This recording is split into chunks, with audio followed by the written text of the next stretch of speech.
Okay, good morning, everybody. Thank you very much for joining us on this webinar today. We are going to be talking about communicating in times of crisis. Very lucky to have with us Sian Myers, Culture Transformation Director at Countryside. I'll be talking to Sian about how they reacted to coronavirus and what plans are in place and how things have worked out for them.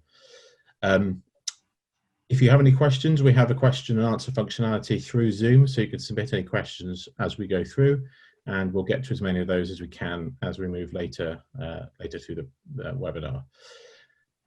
So I just wanted to kind of start by saying that I kind of feel like, in my view and all the customers I speak to, trust in leadership is more valuable now than I think it's ever been. I think when trust is present at work, it promotes resilience in the face of uncertainty that we're all having at the moment.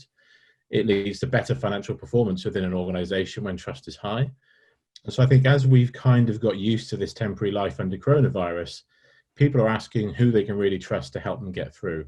And I think it's time for employers to step up and build that much needed trust during this crisis. So what distinguishes a great company from the rest, I think, is how they respond at times like this. Great companies care about their employees as people first and workers second.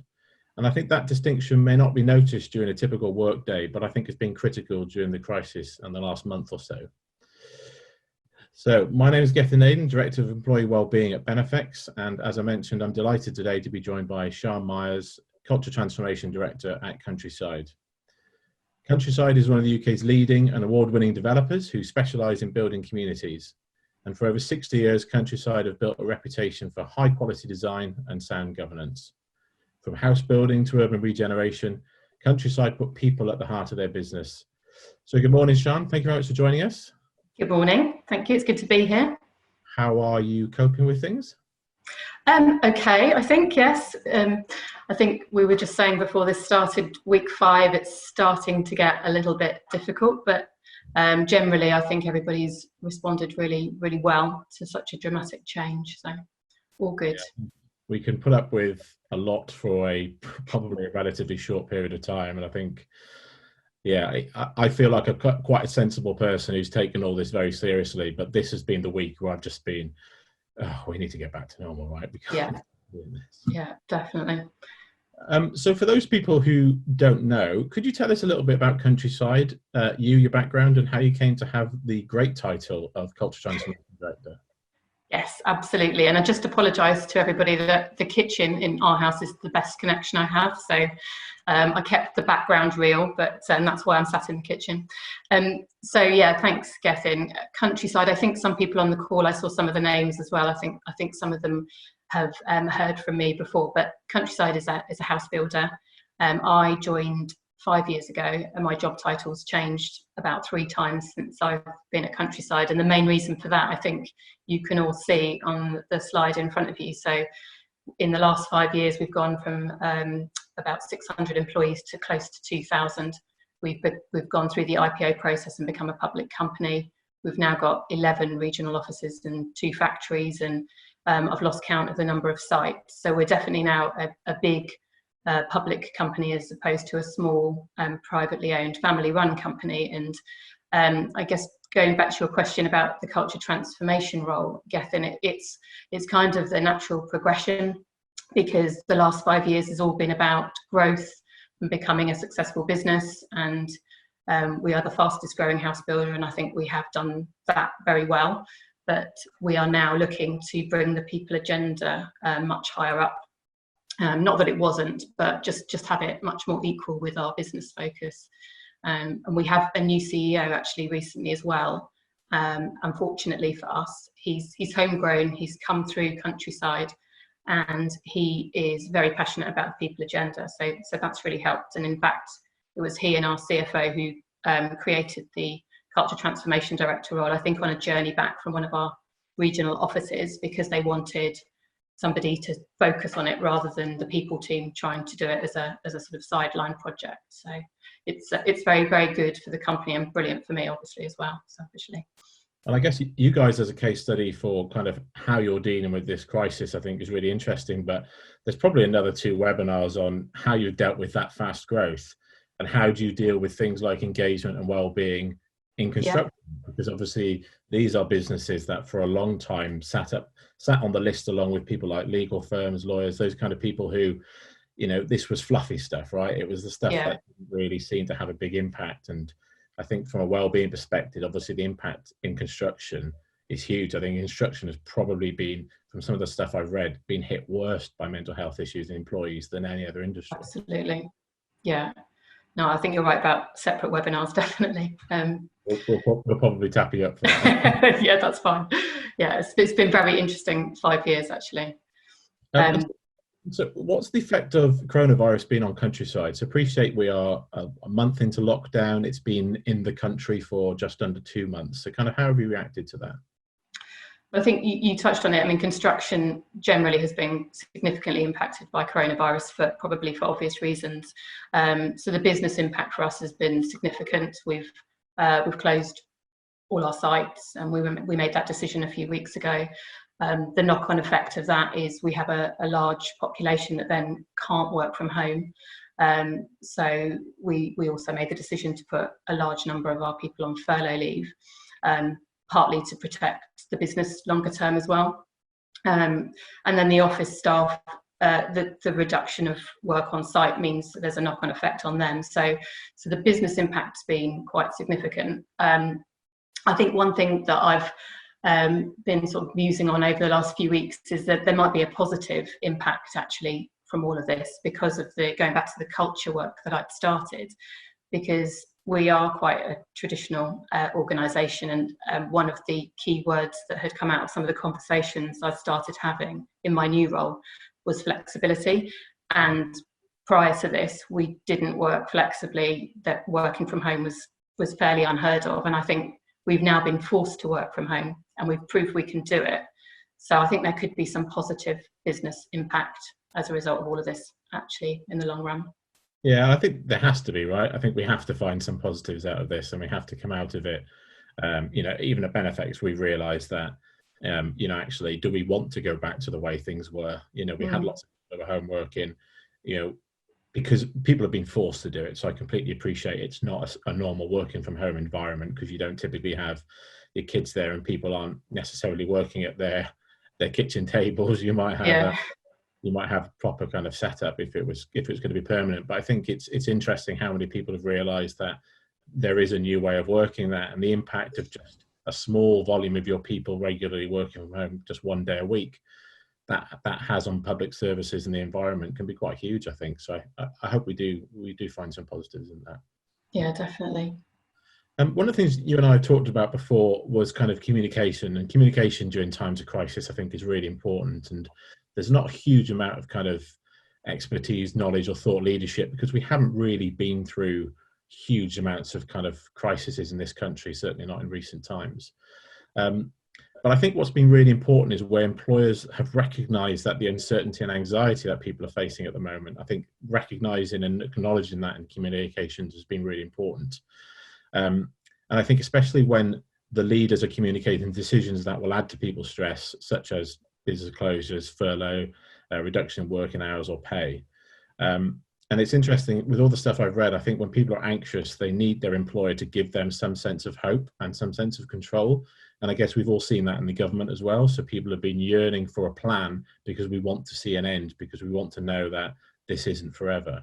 And it's quite obvious from what we've seen in the public consciousness that a loss of control can contribute to a sense of helplessness. So when we communicate and how we communicate, I think is really important. And so much so that I think oversharing at the moment is probably more preferable than allowing rumours to run rampant. So I think those kind of deeper, more frequent communications by leadership is quite necessary to short circuit that kind of silent spiral that could be set in motion by people just not getting answers to stuff. And as we know, kind of silence leads to doubt, and doubt leads to fear, and fear is panic, and panic is worst case thinking. So I think it's interesting. I just wanted you to talk a little bit about how, you know, you guys jumped upon this pretty quickly and produced an action that was on the face of it quite simple, but I think actually acknowledged those employees' emotions and provided some kind of an outlet for emotional support. So could you talk us a little bit about how you kind of reacted to it and what you did?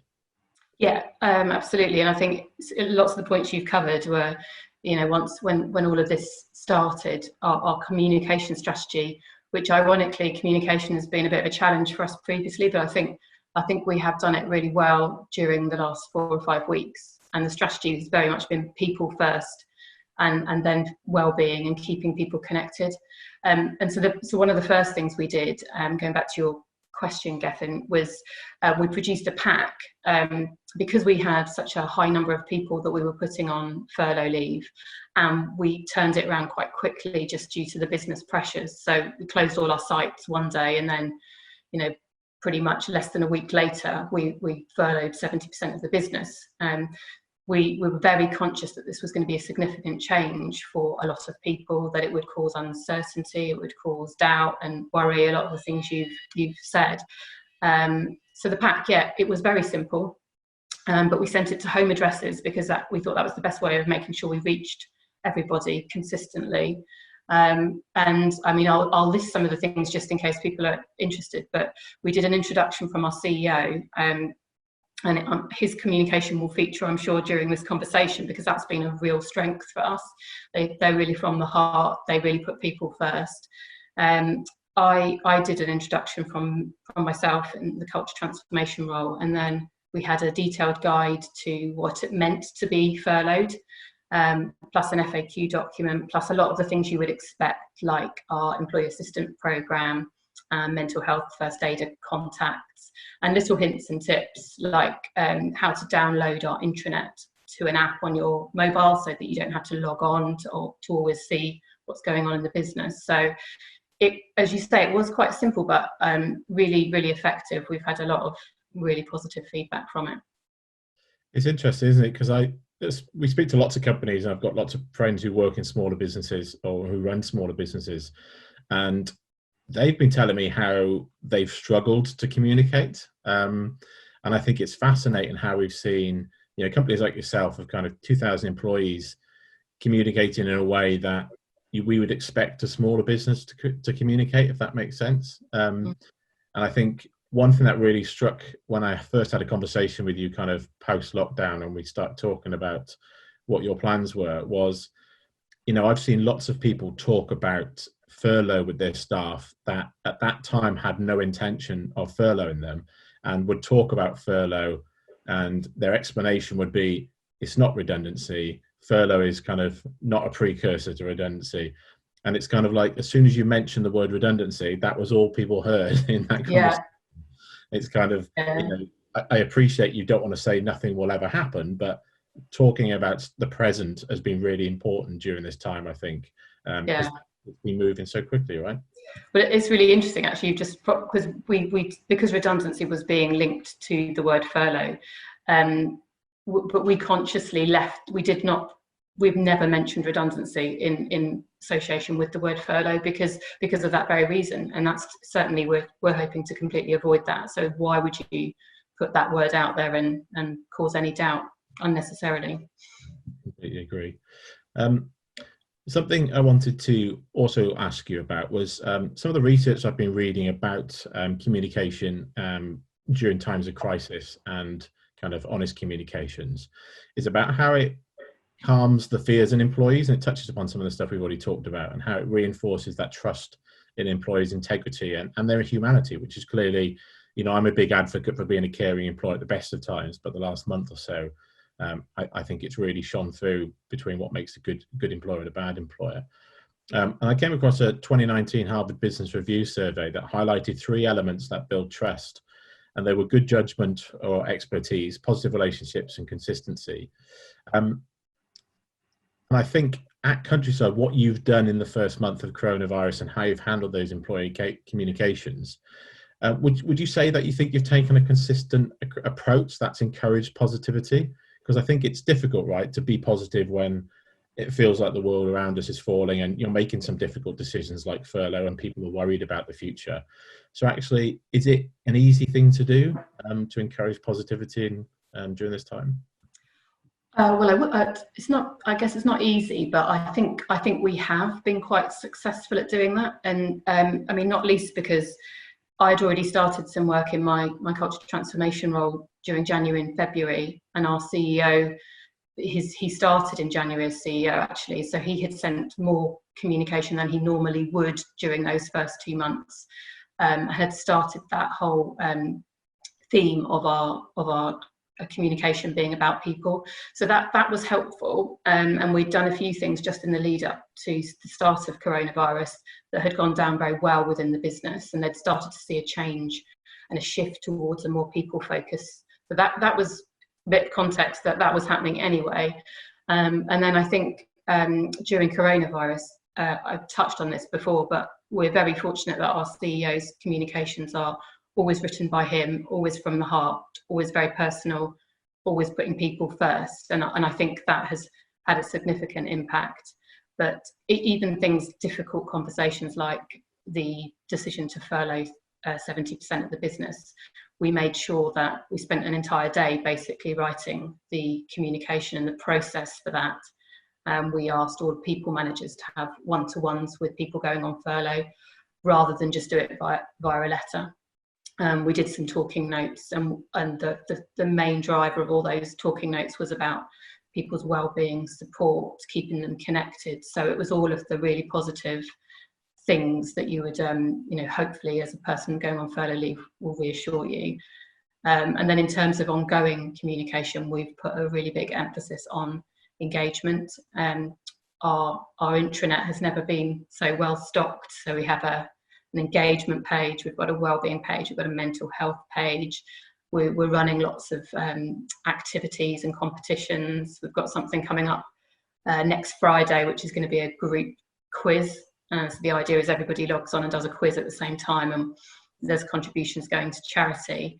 I'll mention April's actually normally our Your Reward Benefex renewal window, and it is, but obviously we normally go out to regions and do roadshows, which we couldn't do, but we've run some virtual roadshows which have been very successful, and I think we're going to look at launching, if we can, the recognition app next month as well, just to try and keep people engaged in as many different ways as possible and keep the focus on the positive and the consistency. Yeah, I think it's so important. I know we as a kind of side to anyone listening, Benefex has got an offer on at the moment where we're offering our recognition product for free, no strings attached to any employer for 6 months.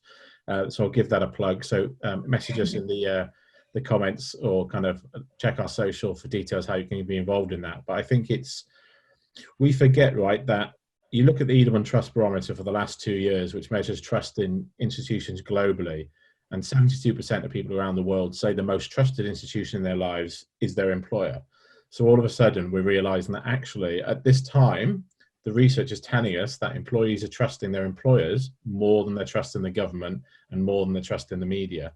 So when they're looking for answers, when they're looking for, what does furlough really mean and what is really going to happen, they're actually statistically going to be paying more attention to what employers are saying than what the government is saying. And actually, I think employers can probably at the moment be a bit more consistent than perhaps the government's being. Yeah.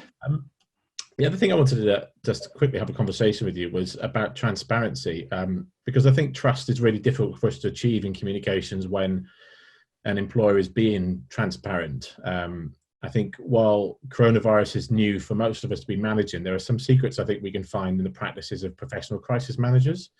And so they tend to lead on 3 basic principles. So admitting there's a problem and being open about what that problem is, telling staff that you're aware of the problem, that you're working on it, and then informing comprehensively and continuously, which kind of links to what we mentioned before.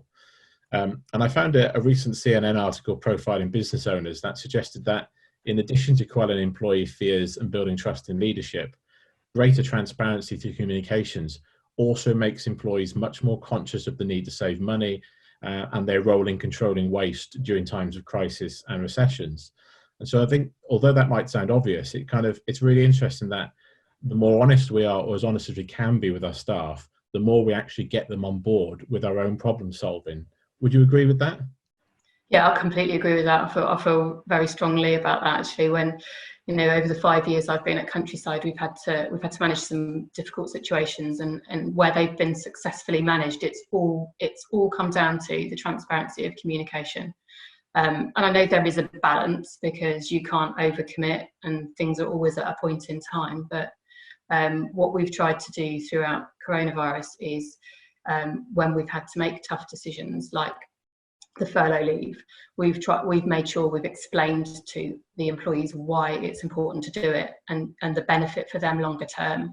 And the reaction to 70% of the business being furloughed has actually been quite positive given the difficult situation, and people have really got it. And in fact, the only sort of negativity we've had is because people want to carry on working and carry on supporting the business, and they've been disappointed that they can't.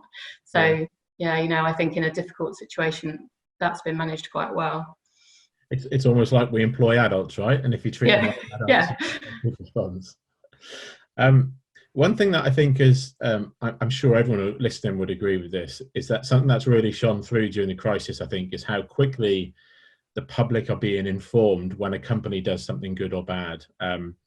Major companies have had to backtrack on their coronavirus decisions after they were leaked to social media. So people like Wetherspoons, I guess, probably being the most well-known. But conversely, there's been organisations that have done some great things for their employees during this crisis. Specifically, examples I've seen from Leon and B&M Bargains, kind of companies that just give themselves a pat on the back and have seen some huge admiration from the public in how they're treating their employees at this time. And so that immediacy of social media and the ability of consumers, employees and bystanders to upload and distribute that information at the touch of a screen, I think employers obviously need to be really conscious of how people can react to those decisions and how those decisions can very quickly be put up for public consumption and scrutiny. And those tweets will exist for years to come, right? We will remember how organisations acted. And so I think, as this crisis has unfolded and, actions have been scrutinised, has that been something that's played into your plans as well? Have you kind of, from a HR perspective, been conscious of how will people perceive us after this event? Yeah, I mean, definitely. I think genuinely our priority has been looking after our people. That's been a consistent theme, but and which helps because the external PR then naturally puts us in a better place because all the decisions that are being made have the people bit right at the front of the decision making process. But naturally, just the example of the point we made the decision to close the sites, we were looking at what other house builders were doing and just using that as part of the influence as to what was the right thing to do. So naturally we have been following it, but I think the putting our people first has genuinely been the priority rather than what all people think of us.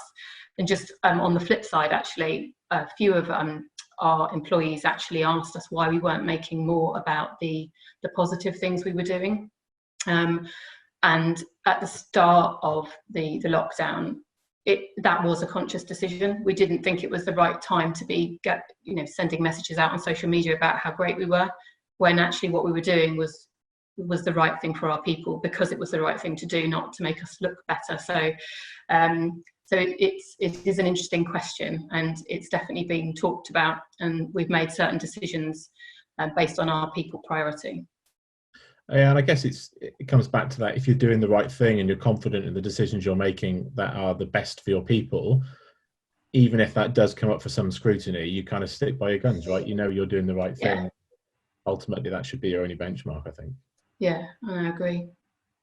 We talked a little bit about inconsistency when communicating at times of crisis, and I think inconsistency is a pretty fast-moving destroyer of trust. And again, I think trust is really important in all of our comms at the moment. And I guess some examples people might be familiar with is, you might have a manager in work who tells employees, he's going to hold a weekly meeting to hear their concerns and give them opportunity to voice their concerns, but then cancels that meeting a second, third, fourth, fifth time, and then reintroduces the idea months later, insisting we'll work and it will commit to it this time. But obviously people just don't believe it then because they've got used to being let down. They're not used to hearing from people. And so how have you maintained a consistent message and also made sure that was adhered to by all managers so that from your CEO down, those messages were actually getting through in a consistent manner? It is a challenge. I'm going to be honest about this, and I guess particularly going back to the start of this conversation, now we're on week 5. maintaining it with quite a large organisation and all the different regional offices. But I think we have been fairly consistent. We will need to keep going with that now, but and I've said this before, but a lot of it is led from the top. So we're really fortunate that our leader, it's not every week, but he communicates regularly with the business, and the tone of his emails has, I think, driven a lot of the tone of other leaders around the business and their emails. And we've received a lot of positive comments about how things are being phrased and the messages that people are receiving. Our executive committee are meeting, I think, twice a day, and we have a comms meeting once a day every morning. And I think that helps, having frequent meetings, the intensity of the communication and the communication planning, that really helps, and maintaining that. And the divisional management teams, equally, they are all meeting, if not daily, then very, very regularly.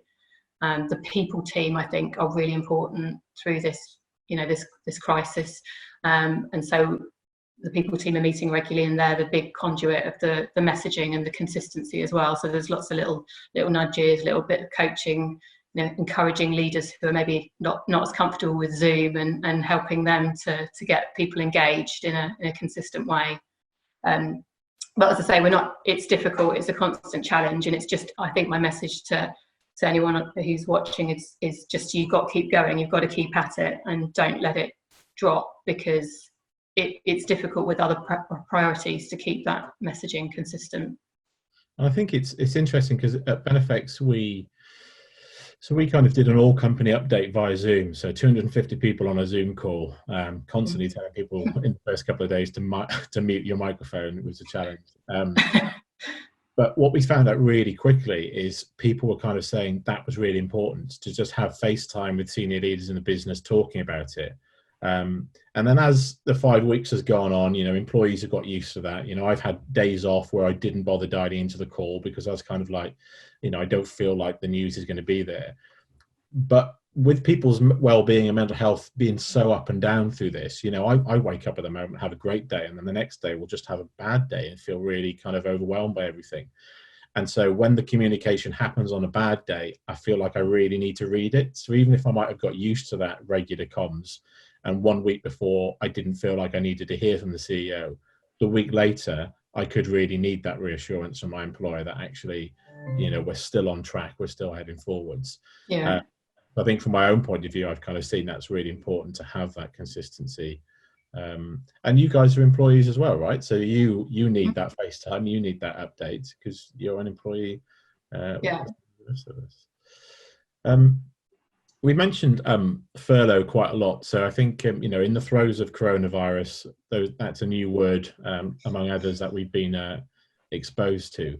And I think that, as we mentioned before, led to kind of pretty consistent worrying, which means rumours can be rife within an organisation very quickly at times of crisis. And from my own experience, employees tend to know when there's something going on. Even if they don't know the full story, quite naturally will overinterpret any shard of information they get their hands on, and rumours will circulate, and in most cases will tend to be negative rather than positive. And I just wanted to kind of ask you about kind of what can you do to mitigate rumours? Is it a case of being upfront as possible, as we said, even if that means telling employees that you can't actually say for certain what's going to happen? Yeah, I think it is. As much as you can communicate should be communicated, and again, just to reassure people, we know we're not perfect at our comms, and we've done some really good things over the last 4 or 5 weeks, but one thing that we are doing is constantly asking for feedback on what more we could do. And just going back to your point about rumours and worry and filling the void, that's one of the bits of feedback that we've had recently, is that in the absence of information about the business, some people are assuming that it's all terrible, and then what they're then leading on to is, well, when things get back to normal, there's obviously going to be redundancies, which is not on the agenda at all. And actually, we've had some sales and some reservations, and there are some glimmers of positivity. So one thing that we've learned is that we should be communicating a little bit more about the business, even if under normal circumstances it wouldn't necessarily be brilliant news, anything that's got a little bit of positivity is going to be helpful, and avoid people making assumptions. Yeah, I guess it's I guess we all need to be aware that the less we say, the more likely we are to be misinterpreted, I guess, in some examples. And yeah, there is a risk of that. Yeah. Because it's almost like, none of us can stand up and say, we have no hidden agenda, there's not going to be any layoffs, that kind of stuff, because we don't know what the next 2 weeks, 3 weeks, next 3 months looks like. Because even post coronavirus, if a recession kind of kicks in, that's going to kind of lead to some difficult decisions for companies anyway. And so I think it's something that we need to be really careful about. So it doesn't really surprise me, I guess. And another thing I liked about your approach was, those daily meetings about comms and the thought and effort that's gone into, we're not just writing something and sending it out there. We're really thinking about what words are we using, what message are we getting across, how might this be misinterpreted, and how do we mitigate that? I think has been really, really impressive.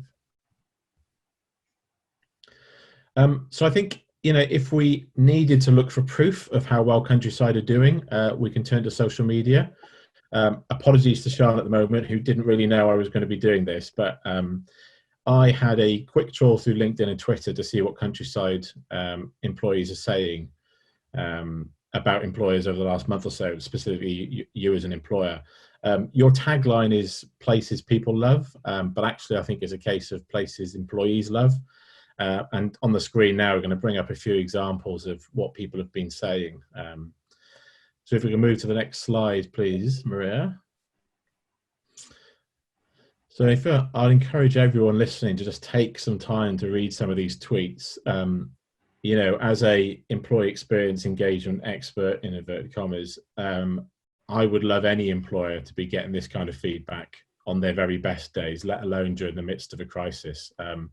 It's not often you see people on social media talking about their employer and putting a kiss at the end of their tweet or LinkedIn update. But some of the things your employees have been talking about, and I'd say this is completely off their own back. They've actually done this themselves. You've been donating spare PPE equipment and donating to frontline NHS workers, something your employees have been incredibly proud of you for doing, and genuinely gives me goosebumps talking about some of the stuff you guys have been doing, just on a kind of personal level, right? Because we're all people and everyone's playing their part, and I think that's really, really important, especially while you've got your own stuff to deal with. Your team members have been thanking each other publicly for how they've come together. So again, your engagement comes alive when you're struggling, I think, and we're really seeing it. Lots of people talking about specific thanks to you, specifically Sian, and the work that you've done. And Maria, if we can move to the next slide. And so this could have gone on. We could have done a whole webinar.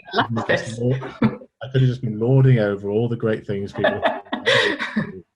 But even your own HR team, updating and using social media to make it clear to your employees that they can contact you and your doors are open, you can speak to them. You've had new employees being onboarded pretty effectively during coronavirus, and thanking the IT team. And just loads and loads of mentions of the strong team and supportive culture. So something for you, I guess, you and your team to be really proud of. I think it reminds me of, they say that when you really need them, you find out who your real friends are. And I think we're at a place where we'll judge our employers by how they help us in our worst days. I think being a caring and supportive employer is important at the best of times, but has been shown to be a vital ingredient in employee experience over the last few months. So I thank you genuinely for being an example to other people, specifically in your industry as well, of how to do things. And I acknowledge that, no employer is perfect, and this is a journey that you're on, but I think you should be really proud of what you're doing. So thank you very much for that. Oh, thank you. I love the last two slides in particular. Brilliant. You could probably get them framed. Yeah. Let's see. We've had a question in from Mandeep. One of the things I'm trying to do is drive a message of creating purpose and focusing on this to drive structure in our time of crisis. Have you created focus on this? And if so, how? Well, it's really interesting actually, because my priority before all of this started was, under the culture transformation role, was to facilitate a process to establish our company purpose and our company values. And that's gone on hold. It's not gone, but it's gone on hold because a lot of the process we were going to use involved interacting with people and groups. But I actually think that what's happening throughout this 4 or 5 weeks conversely, it will drive our purpose and values even more, because what we're seeing is what we really are, who we really are. We're seeing some amazingly positive behaviours, like you just showed in the last couple of slides, Gethin. And I think that it doesn't directly answer the question actually, but I think that our purpose will become clearer as a result of this. The purpose for the last 4 or 5 weeks, as I said before, our CEO was very clear. It was about putting people first and keeping people connected and managing the well-being of our teams. So that's interesting in itself, because I think that will end up leading to a very good and clear purpose for Countryside longer term. Yeah, I think it's a really interesting point about that purpose, because I think people have confused purpose at work for quite a long time with, my career, kind of, I've got a linear path I'm going to follow. There's opportunities for me. When actually it's more about the kind of, not necessarily what the business is doing and how you're actually moving forwards. It's not just, I believe you can work on a checkout in Tesco and still have a lot of purpose, why you're there, and plays a big part in it. So if that's just putting food on your table, that's the foundation of purpose, is kind of to be able to feed my family by working. I think that's a really strong purpose in itself. Yeah. But I think what we will see on the back of this is, if you look at all the thought leadership coming out of kind of psychology and sociologists about how they think this situation will change society, there's an awful lot on, I've read loads of pieces about people believing that the sense of community will come back, that we kind of lost over the last 30 years. And there's predictions that street parties for big events will start again, because people have now, like I've clapped at out the window of my apartment and seen neighbours that I've never seen before. We've never come to the window. We've stopped and said hello to people in our complex and in the corridors that we've never usually talked to. And so I think that sense of kind of, a common enemy, I guess, amongst all of us has brought us together. And I think that purpose, if you've got, like you have in your organisation, all those people coming together, rallying around, supporting and thanking each other, the worst thing you could do now is post this event is let that drop. That purpose. That's completely. Really... Yeah. No, I think we're very aware of that there's so much good that we've seen, and we can't drop it. We need to keep it going, even when the situation gets a little bit more normal. So that's definitely going to be a key focus for us going forward. Excellent, thank you very much. So just before we let you go, I want to let you know about another event that we're running. I've got webinars coming out of my ears at the moment, but next Wednesday, 29th of April, I'll be back again with some of my colleagues from Benefex to talk about how you can use employee benefits to maintain a happy and healthy workforce. The way we live and work has changed dramatically in such a short space of time, which has led employees to want to know more about benefits like income protection and life assurance. At Benefex, we've seen a huge uplift in the take-up of some of these benefits, so don't miss this opportunity to find out what employees are engaging with most at this time and what they're engaging with least at this time. That just leaves me to thank everyone for listening in. I appreciate lots of you stuck that through for the whole kind of 40 minutes. I really appreciate it. I'm sure you're all sick of looking at Zoom calls. And Sian, thank you very much for sharing all of your knowledge and joining us this morning. Really appreciate it. No, it was great to be here. Thank you. Thank you very much. Take care, everyone. Thanks. Bye.